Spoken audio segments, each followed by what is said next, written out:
Un drapeau égyptien, des slogans pour la démocratisation. Les partisans de Mohamed El Baradei en sont convaincus, il peut faire la différence. Depuis 29 ans, Hosni Moubarak dirige l'Égypte.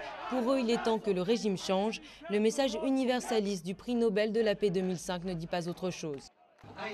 Quelle que soit la religion, la politique ou l'idéologie, nous faisons tous partie de ce pays.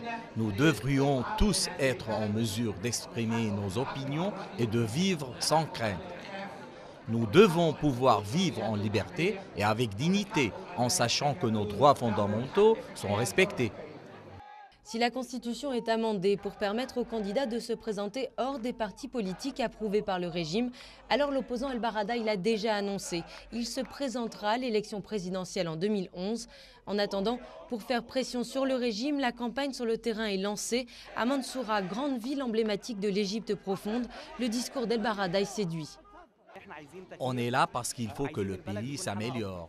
On a besoin de meilleures écoles, d'une meilleure couverture médicale et que tout le monde mange à sa faim.